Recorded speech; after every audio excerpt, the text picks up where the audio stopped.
Dorothy Day said what we need in her autobiography, The Long Loneliness, she said, the greatest challenge of the day is how to bring about a revolution of the heart that has to start with each one of us. When each one of us takes the lowest place and serves the rest, that's when the revolution of the heart begins. And that's what I heard in Pope Francis again and again, how that revolution of the heart must start and begin with each one of us when we take the lowest place. It's a revolution of mercy, a revolution of compassion, a revolution of love.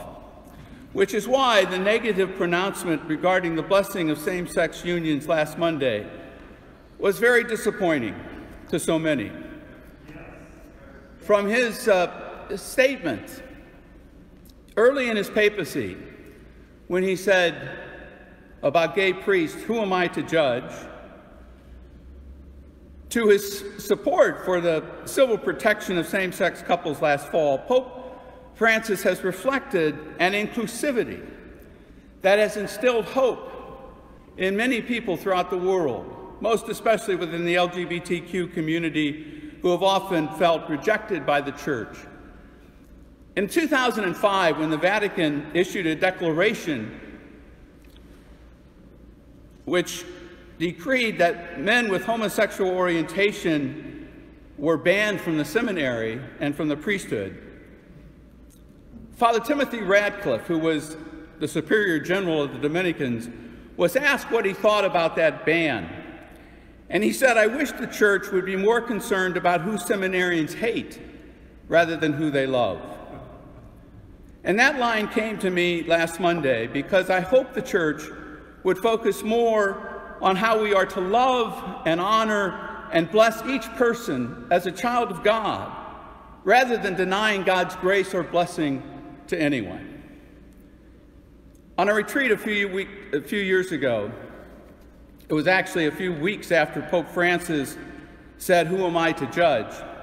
I remember a mother whose son is gay came to see me, and she said her son had been away from the church for a very long time. He had been angry about the pronouncements that the church had made, that had come from the Vatican, and had really left the church and the sacraments for many years. But she said, when Pope Francis said, "Who am I to judge?" it for the first time in years, it gave him hope.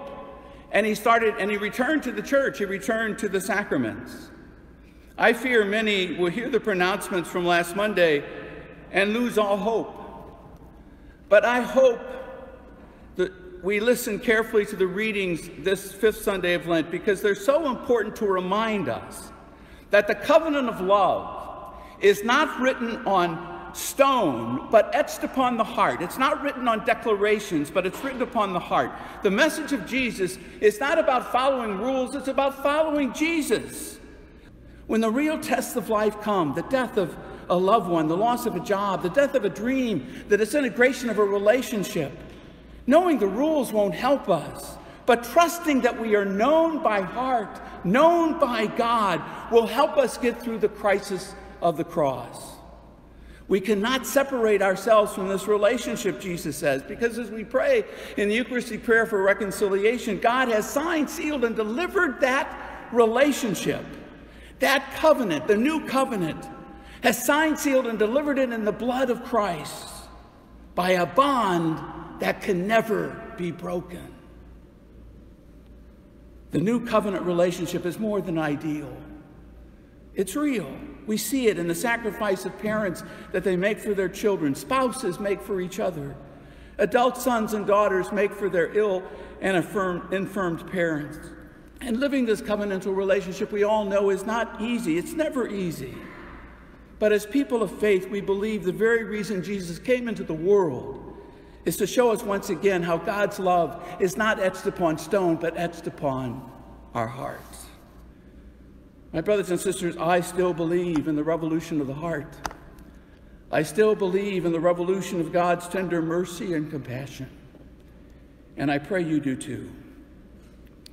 As we approach the table now, may we open our hearts to receive once again the very life, the very love of a God who sets us free.